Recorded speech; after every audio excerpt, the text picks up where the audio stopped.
오늘도 변함없는 주님의 은총이 오늘 이 자리 예배하신 여러분 모두 가운데 풍성하게 넘쳐나시길 간절히 축원합니다. 오늘 말씀의 제목은 담대히 말하라 라는 제목으로 함께 은혜를 나누도록 하겠습니다. 오늘 말씀 27절 그리고 29절에 두 번 반복되어서 표현되어져 있고요. 특별히 28절에 보면 사울이 제자와 함께 예루살렘을 출입하면서 주 예수의 이름으로 담대히 무엇을 말했을까요? 우리 예수 그리스도 복음을 증거했겠죠. 담대히 복음을 전하는 그런 내용의 말씀이 오늘 우리가 같이 읽은 본문의 말씀입니다. 사울처럼 오늘 이 자리에 있는 우리 모두가 살아가는 그 삶의 자리에서 우리도 담대히 말할 수 있는 우리의 삶의 이유와 목적 되신 예수 그리스도 그 이름으로 담대히 복음을 전할 수 있는 그런 삶의 은혜가 진짜 참된 증인 되시는 우리 모두가 되어질 수 있길 간절히 소망합니다.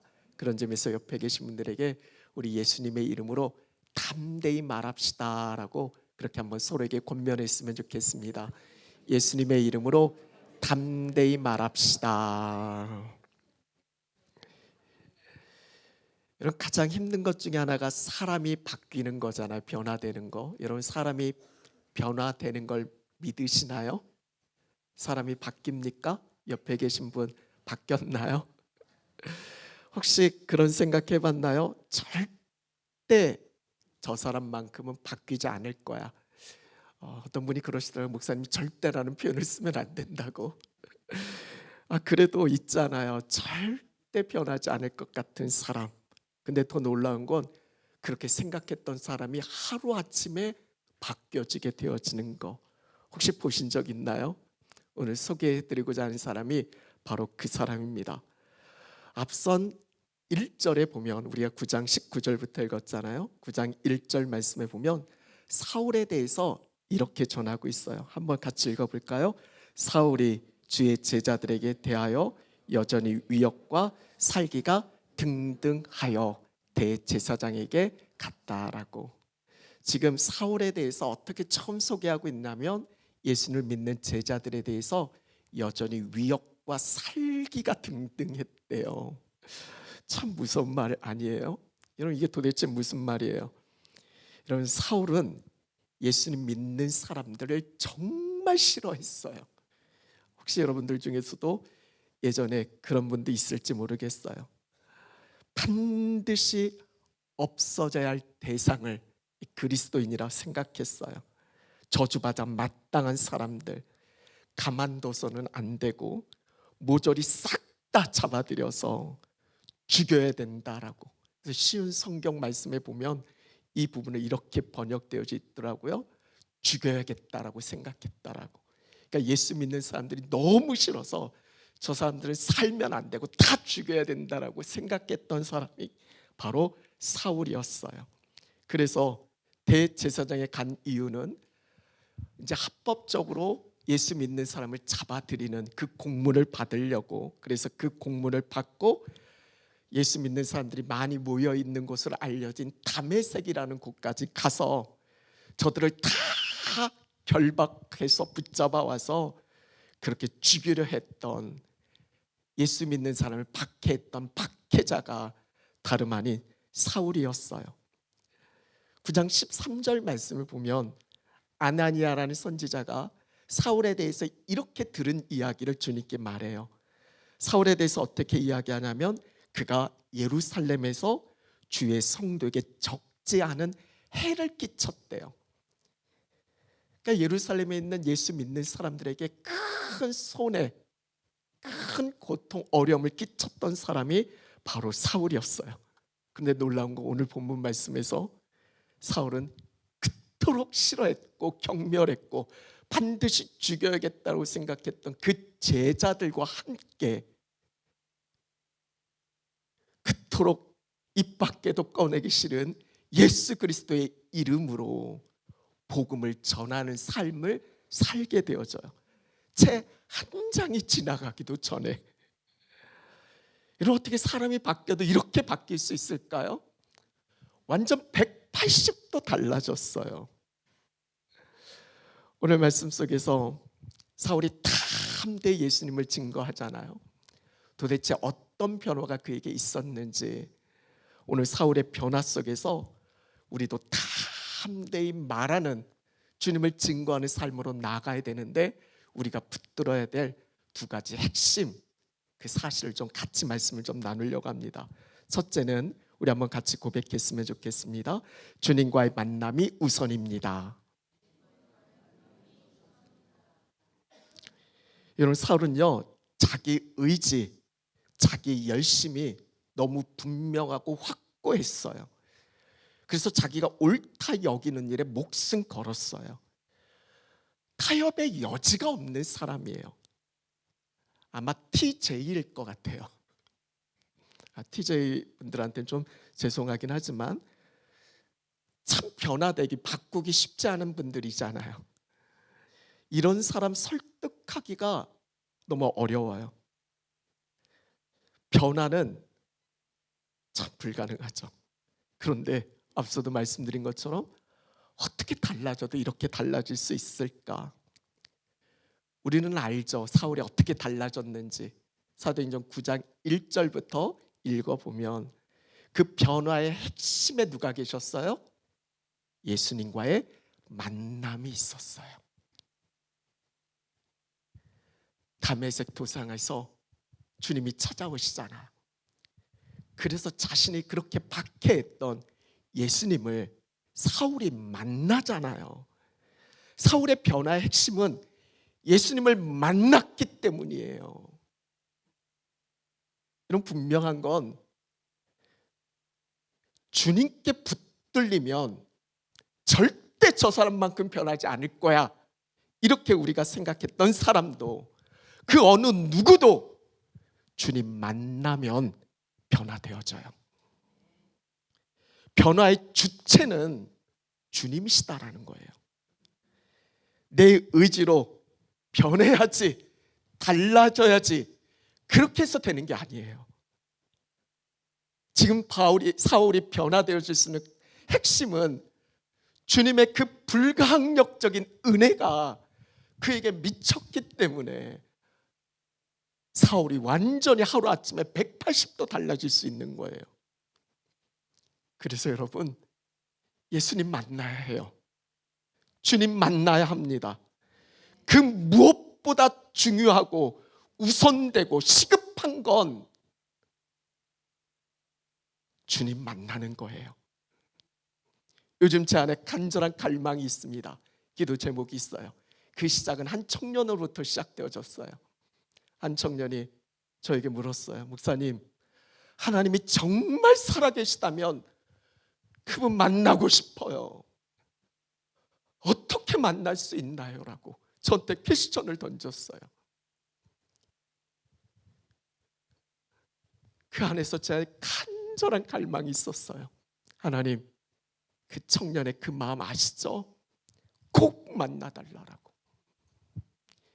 그 청년이 지금 예배 자리에 함께하고 있어요. 예배 때마다 이걸 위해서 부르짖는데요. 하나님 만나고 싶다고. 주님 만나달라고. 오늘 여러분께 물어볼게요. 여쭤볼게요. 여러분 주님 만나고 싶으세요?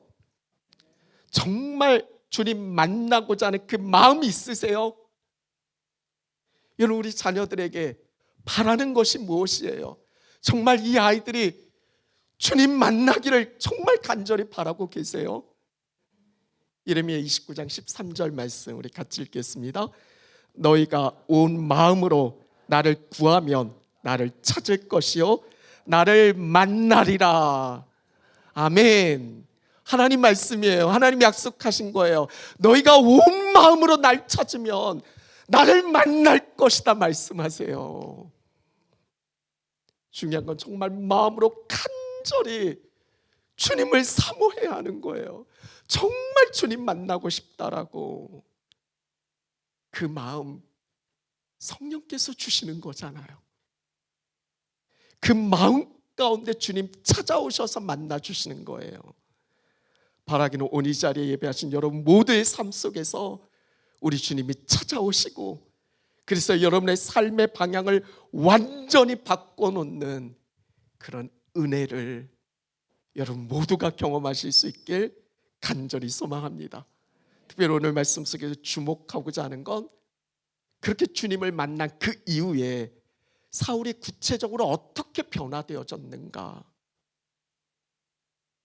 오늘 시작되어진 20절 말씀, 19절, 20절 이렇게 시작되어지고 있어요. 같이 한번 읽어볼까요? 20절, 즉시로 각 회당에서 예수가 하나님의 아들이심을 전파하니. 이런 예수님을 만난 사울의 첫 번째 변화, 즉시로, 뭐 이것저것 생각한 게 아니에요. 즉시로 지체 없이 가서 내가 만난 예수님을 전하는 거예요. 지체 없이 복음을 전하는 삶으로 완전히 바뀌어졌어요. 예수님을 박해했던 박해자에서 예수님을 전하는 전도자로 변화가 되어졌단 말이에요. 여러분, 이때가 어떤 때입니까? 스데반의 순교 이후에 당시 초대교회에 큰 박해가 가해졌어요. 예수 믿는다는 그 이유 하나만으로 정말 고통 가운데 살아있단 말이에요. 그래서 사람들이 견디다 못해 그 핍박을 피해서 여기저기 흩어졌어요. 숨어 지내야 했고, 예수님을 전한다라는 건 말도 안 되고, 내가 그리스도인이라는 걸 철저히 숨겨야 했단 말이에요. 조심해야 했죠. 더더욱 사울과 같은 사람은 더 조심해야 돼요. 얘는 유대교 입장에선 배신자잖아요. 배교자잖아요. 사울과 같은 사람은 더 표적이 될 수 있단 말이에요. 그러면 좀 시간이 좀 지난 뒤에 좀 잠잠해진 다음에 그때 예수님 전에도 이렇게 변명할 수 있잖아요. 지금은 상황이 아니야. 지금은 때가 아니야. 이렇게 말할 수 있잖아요. 조금 시간이 지난 뒤에 예수님 전한다고 해도 뭐라 할 사람 아무도 없잖아요. 그런데 사울은요, 즉시로, 그것도 어디에서요? 회당에서. 회당이 어디예요? 유대인들의 본거지잖아요. 지금 절대 가서는 안 되는 곳이 회당이라는 거죠. 불편하고 부담스럽고 자신이 예수님 만나기 전에 사울과 같은 사람이 모여있는 적의 소굴이잖아요. 절대 가서는 안 되는 곳이 지금 회당이란 말이에요. 근데 사울은 즉시 그것도 회당에서 그들이 그토록 듣기 싫어하는 예수의 이름을 이야기하면서 복음을 전하잖아요. 아니야, 지금은 때가 아니란 말이야. 지금은 좀 잠잠히 있어. 사울은 그럴 수 없었어요. 내가 만난 예수님에 대해서, 내가 예수님을 모른다면 모르겠지만 내가 만난 예수님에 대해서 너무 분명하고 너무 확실하니까 전하지 않고는 견딜 수 없는 마음이 있는 거죠. 사울이 가장 먼저 회당을 갔던 이유는 아마 그럴 것 같아요. 내가 예수님 만나기 전에 저랬으니까. 그 마음을 아는 거죠. 얼마나 애통하는 마음으로 그 회당에 찾아갔겠어요. 내가 예수님 몰랐고 내가 예수님 만나지 않아서 저들이 지금 저러고 있는 거잖아요. 얼마나 간절한 마음으로 저들도 나와 같이 예수님 만나게 해달라고 그 마음으로 회당을 찾아가지 않았겠어요. 사울만 그런 게 아니에요. 앞선 사도행전 8장 4절 말씀을 보면 우리 같이 읽겠습니다. 그 흩어진 사람들이 두루다니며 복음의 말씀을 전할세. 흩어진 사람들, 왜 흩어졌어요? 박해가, 예수 믿기 때문에 아주 심각한 심한 박해가 주어졌으니까 그 핍박을 피해서 그들은 지금 도망가고 있는 거예요. 어떻게 보면 피신하고 있는 거죠. 그렇게 자신이 원치 않는 그런 부분 속에서 흩어지게 되어졌단 말이에요. 그러면 뭘 해야 하겠어요? 지금 박해를 피해서 흩어졌다면 여러분 뭘 하시겠어요? 두루 다닐 때가 아니죠. 안전한 곳에 피해서 추후를 도모해야죠. 잠시 멈춰야죠. 때를 기다려야죠. 근데 두루 다닌대요. 그것도 복음을 전한대요. 여러분 지난주에 나눴던 말씀처럼 사도들과 초대교회 성도들은 그 무서운 무시무시한 채찍질을 당하면서도 오히려 그걸 기뻐했대요. 완전 미친 거죠. 완전 정신 나간 거죠. 왜냐하면 그들은 너무 분명했어요.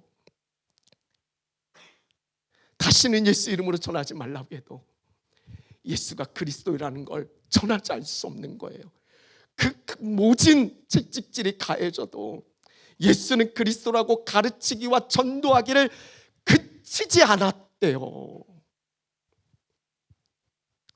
어떤 상황, 어떤 환경에서도 절대 놓쳐서는 안 된 그리스도인의 삶의 이유가 여기에 있는 거예요. 우리의 본질적인 사명이 이거잖아요. 이거 잊어버리면 교회가 무슨 소용이 있어요? 그리스도인이 이 사명을 놓쳐버리면 그 그리스도인의 본질을 우리는 잃어버리는 거잖아요. 오직 예수, 그 이름을 위하여 살아가는 삶, 이것이 예수님 만난 참된 그리스도인의 모습인 거죠. 어떤 분께 여쭸어요. 왜 그토록 전도하세요? 그분이 이렇게 답해요. 예수님 너무 사랑하니까. 예수님을 깊이 만났고 내게 베푸신 그 놀라운 은혜와 사랑을, 그게 얼마나 큰지를 아니까 그 주님을 사랑하지 않을 수 없고, 그러기 때문에 나가서 복음을 전하지 않을 수 없다고. 예수님을 왜 그토록 전도하냐고 여쭸더니 예수님 사랑하니까. 오늘 여러분은 어떠세요? 바울이 담대하게 말할 수 있었던 건 예수님과의 만남이 있었기 때문에 그래요. 이게 없으면 아무리 말하고 해도, 아무리 전도하라고 강조해도 안 되는 거예요. 내 안에 확신이 없으니까. 지난주에 제가 타우랑가 갔잖아요. 청년들이 제가 타우랑가 간다고 하니까 저한테 꼭 가서 하셔야 할 일이 있대요. 그게 뭐냐면, 타우랑가 가면 우리 작은 은서 있잖아요.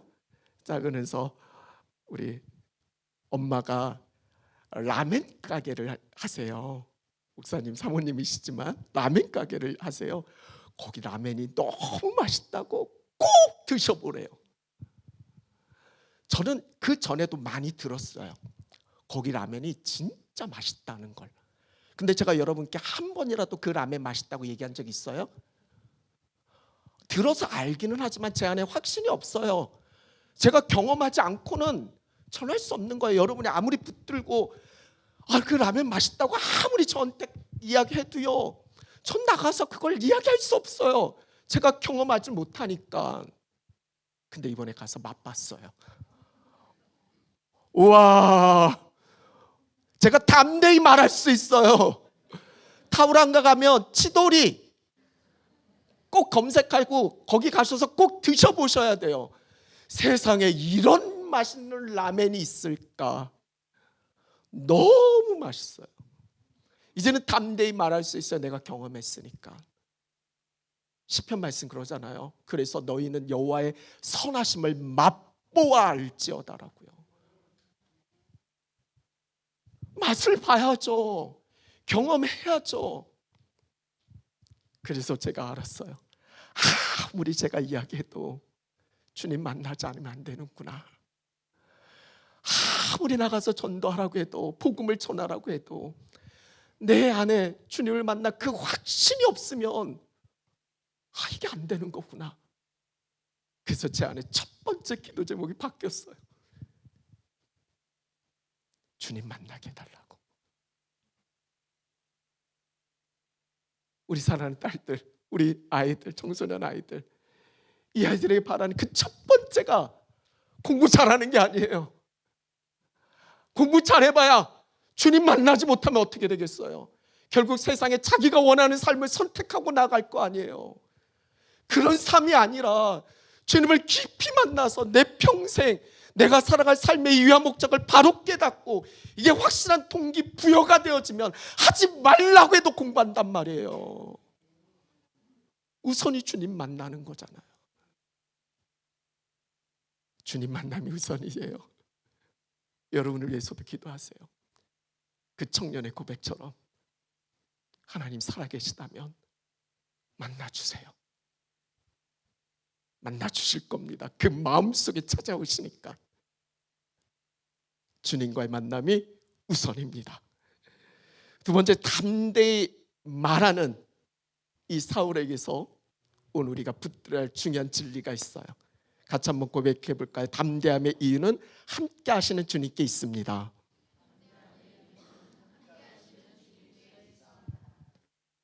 사울은 자신이 만난 예수님에 대해서 어떻게 전하고 있나요? 두 가지를 이야기해요. 20절, 예수가 하나님의 아들이다라고 전파해요. 그리고 22절, 예수를 그리스도라고 증언해요. 이게 바울의 삶을 단번에 변화시킨 복음의 내용이에요. 여러분, 이게 복음의 전부예요. 이거 외에는 다른 복음은 절대 없어요.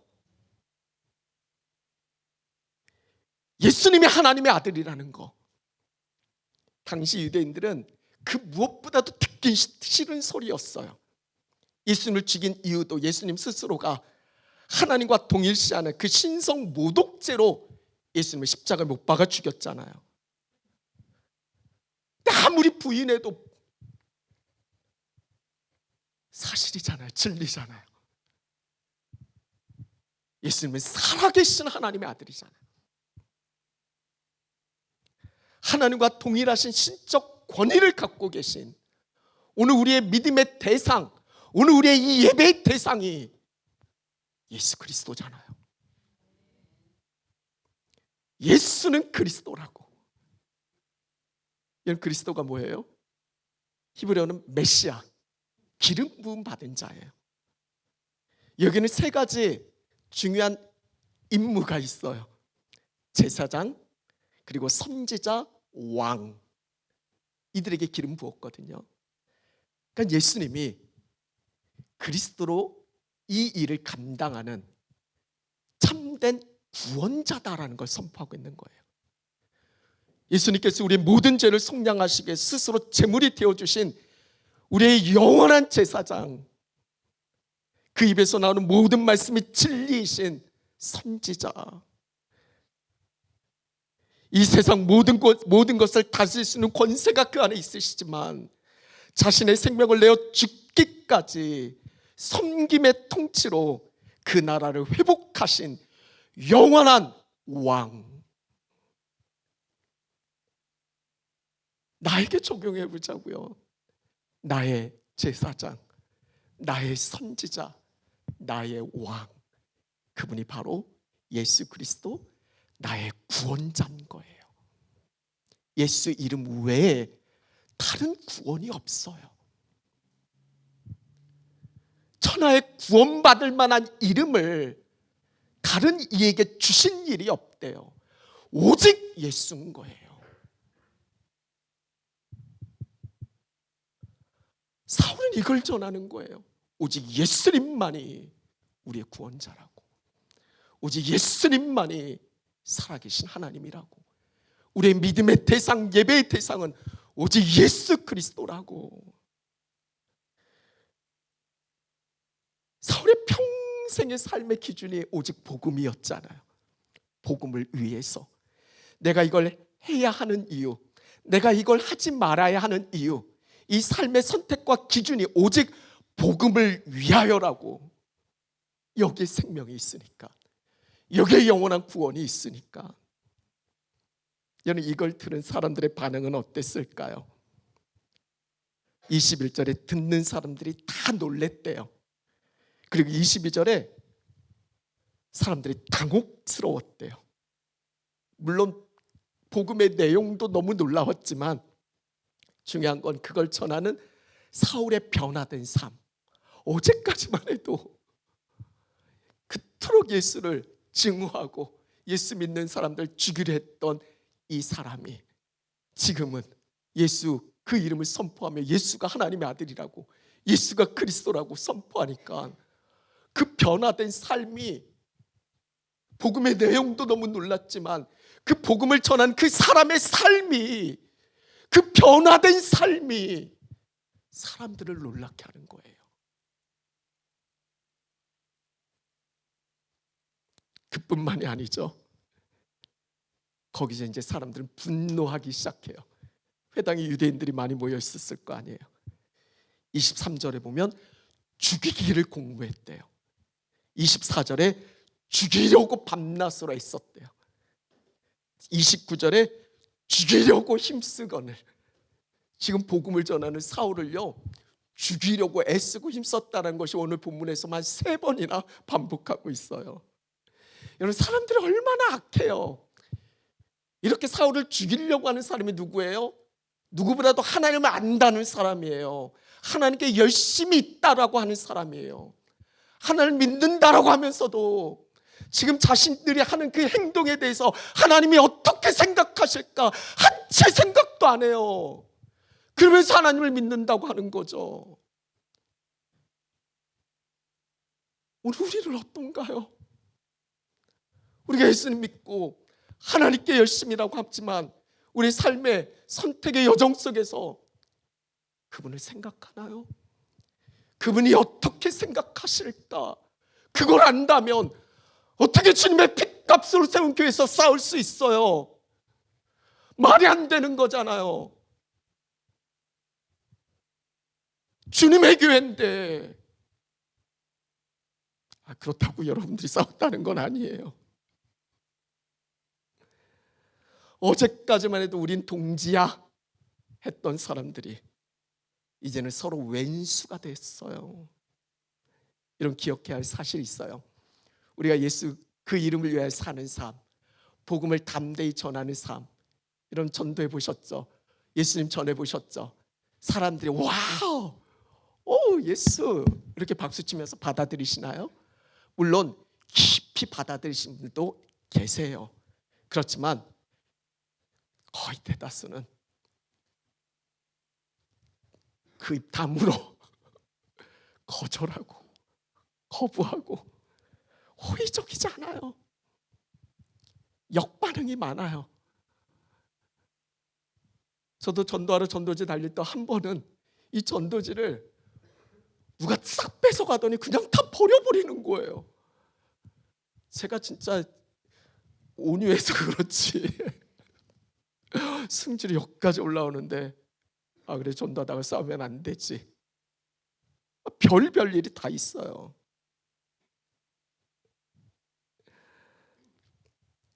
여러분 같으면 어떻게 할 거예요? 나 이제 전도 안 해. 못 전해. 그러지 않겠어요? 오늘 말씀 24절 25절에 보면 사울을 죽이려고 하는 그 악한 계교가 이제 알려지게 돼요. 그래서 그 제자들이 밤에 광주리를 사울을 광주리에 담아서 성벽으로 이렇게 줄을 달아서 끌어내렸겠죠. 그렇게 도망쳐요. 아주 극적인 탈출이 일어나죠. 그렇게 해서 예루살렘을 갔어요. 지금 예수 믿는 사람들은 예루살렘의 박해를 피해서 다 멀리 흩어졌잖아요. 근데 예루살렘도 가면 안 되는 거예요. 근데 지금 예루살렘으로 갔잖아요. 그럼 거기서 뭘 해야 돼요? 이제는 좀 자중해야죠. 지금 이렇게 힘든 일을 겪었으니까 좀 잠시 텀을 가져야죠. 그게 어떻게 해요? 오늘 본문 말씀, 오늘 말씀의 제목이기도 하고요. 예루살렘에 이르러서 복음을 전하는 사울에 대해서 오늘 말씀 2번이나 26절, 27절, 29절 2번이나 반복되어진 표현, 이게 오늘 말씀의 제목이에요. 담대히 말했다라고. 여러분 한번 생각해 보세요. 누군가 날 죽이려 한다? 그럼 저녁에 잠이 오겠어요? 얼마나 두려워요. 이후에 실제로 바울을 죽이기 위해서, 이제 나중에 바울로 바뀌잖아요. 바울을 죽이기 위해서 밤낮으로 난 바울을 죽이기까지 먹지도 자지도 않겠다고 하는 사람 결사대가 40명이 넘어요. 이런 나를 죽이겠다고 달려드는 몇 사람만 있어도 얼마나 괴롭고 고통스럽겠어요. 얼마나 두렵겠어요. 근데 사울은 그 두려움적인 생명의 위협 상황 속에서도 전혀 흔들리지 않고 오늘 22절에 힘을 더 얻어, 그리고 두 번 반복되어진 담대히 그 이름 예수를 전해요. 어떻게 이럴 수가 있을까? 그 힘의 근원, 그 담대함의 근거가 어디 있었을까? 이런 다윗이 시편 3편에 이렇게 고백해요. 우리 한번 같이 읽어볼까요? 시편 3편 6절. 천만인이 나를 애워싸 진친다 하여도 나는 두려워하지 아니하리로다. 아니 천만인이 나를 천만인이 아니라 몇 명만 나를 둘러싸도 두려워 벌벌 떨 텐데 천만인이 나를 애워싸도 나는 두려워하지 않는데요. 이유가 어디 있어요? 바로 앞선 5절의 말씀이에요. 같이 읽어볼까요?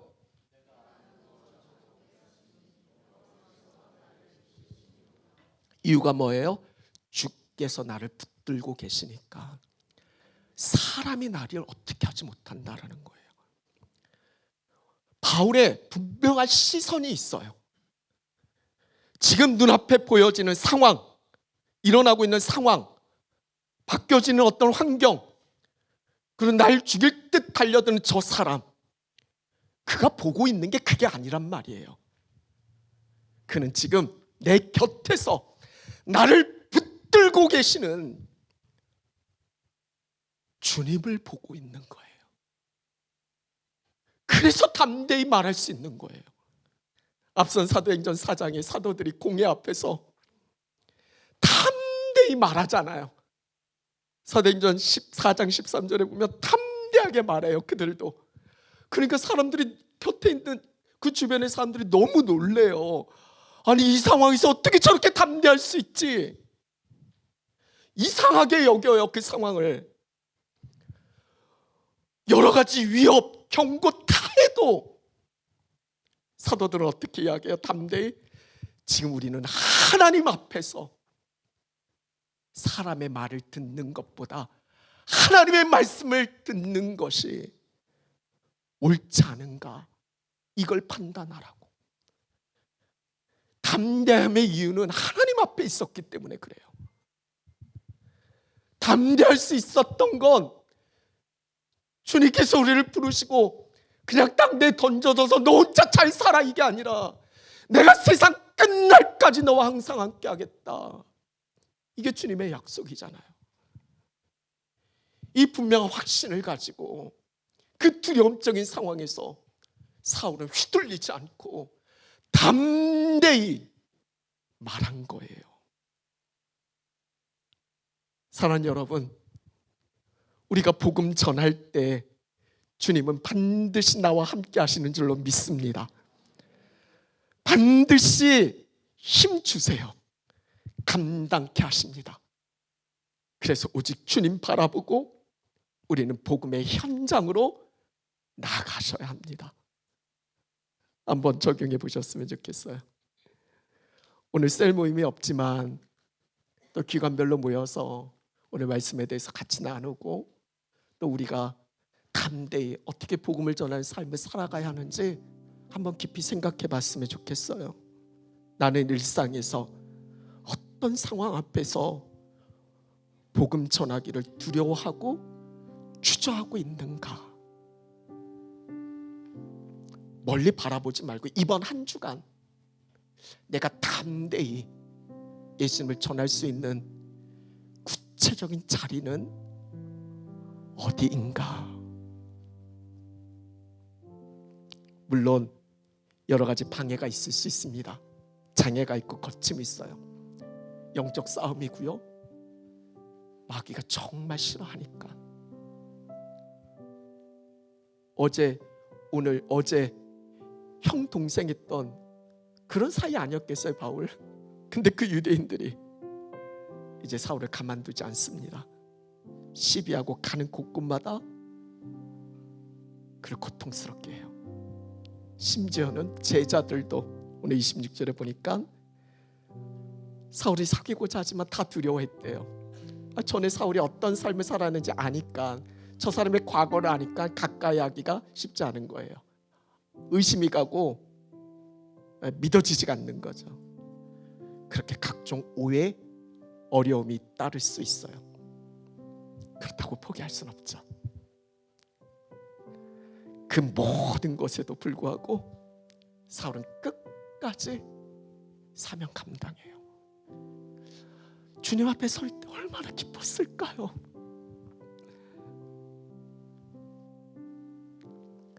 오늘 말씀의 결론만 보면 31절, 이렇게 담대히 복음을 전한 삶의 결론이 뭔가, 복음을 담대히 말한 그 모든 방해에도 불구하고 담대히 복음을 말한 그 결론이 뭔가, 이게 31절이에요. 우리 한번 같이 읽겠습니다. 그리하여 온 유대와 갈릴리와 사마리아 교회가 평안하여 든든히 서가고 주를 경외함과 성령의 위로로 진행하여 수가 더 많아지니라. 아멘. 이게 복음을 담대히 말한 결론이에요. 교회가 평안할 수 있는 거, 교회가 든든히 서갈 수 있는 거, 물론 봉사도 열심히 하셔야죠. 우리 친교 교제도 잘 나눠야죠. 교회 시스템, 구조 잘 갖춰져야죠. 근데 여러분, 그게 본질이 아니에요. 본질은 복음을 말하는 거예요. 거기에 생명이 있으니까. 지금 이 상황 속에서 교회가 어떻게 든든히 서가요? 아니, 어떻게 교회가 평안해요? 그런 외부적인 박해, 핍박, 여러 가지 어려움들이 있는데, 다 터졌는데, 근데 그 상황에서 복음을 말하니까 교회가 평안하고 든든히 선대요. 그럼 오늘도 이 부분으로 적용해 보자고요. 왜 우리에게 평안이 없는가? 왜 우리가 든든히 서가질 못하는가? 그 핵심이 뭔가? 본질이 뭔가? 우리가 붙들고 싸워야 될 그거를 놓치고 있는 건 아닌가? 여러분의 가정에서, 일터에서, 삶의 자리에서 교회는 말할 것도 없고요. 복음이 말해지나요? 복음이 담대히 전해지고 있나요?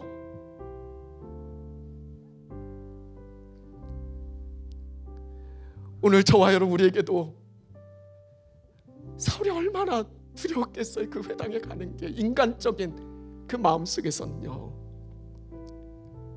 오늘 우리도 그런 것이 있을 수 있어요. 가정에서 믿지 않는 가족들과 어렵죠. 직장에서 동료들과의 그 대화 속에서, 이웃 친구들과의 그 일상적 자리에서, 우리 청소년들 SNS 많이 하잖아요. 그 속에서,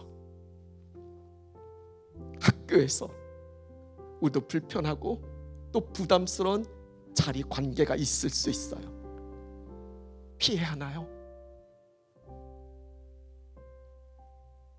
즉시로 회당에서 내가 만난 예수님을 전하는 거예요. 그곳에 예수님을 담대히 말할 때 주님께서 함께 하시고 성령께서 힘을 주세요. 사랑하는 여러분, 복음 전하다가 찾아오는 위기, 고난, 어려움, 그것 때문에 주저하지 마세요. 복음의 능력을 나타내는데 그 어떤 것도 장애가 되지 않아요. 도리어 복음의 능력이 더욱 힘있게 나타나는 계기가 되어져요. 이게 사도행전을 통해서 우리에게 전해지는 말씀이에요. 그러게 우리는 그 모든 상황 속에서 더욱 시선을 주님께 맞춰서 오직 예수 그리스도 주님만 바라보셔야 돼요. 오늘 여러분과 함께 이렇게 예수 믿고 복음 따르는 삶을 함께 나눌 수 있어서 너무 감사해요. 정말 때가, 마지막 때가 가까우면 이제는 이렇게 대놓고 오직 예수라고 전하지 못할 때가 올지도 모르잖아요. 이미 여러분의 직장에서 학교에서 담대히 말하기가 쉽지 않은 그런 상황과 환경 속에 지금 우리의 다음 세대들이 살아가고 있잖아요. 이렇게 나눌 수 있는 게 너무 감사해요. 사랑하는 여러분, 우린 영원을 사는 사람들이에요. 어떤 상황에서도 오늘 사울처럼 더욱 담대히 복음을 전하자고요. 각종 오해 어려움에도 평안하고 든든히 서갔다고, 주를 경외했고 성령의 위로를 받아서 그렇게 성장케 되어지는 우리의 가정, 우리의 교회, 여러분의 삶이 되어질 수 있기를, 그 주님을 꼭 만나시고 들은 이야기가 아니라 내가 만나서 내가 변화된 그 삶을 가지고 담대히 말하실 수 있는 저와 여러분, 우리 모두가 되어질 수 있게 간절히 축원합니다.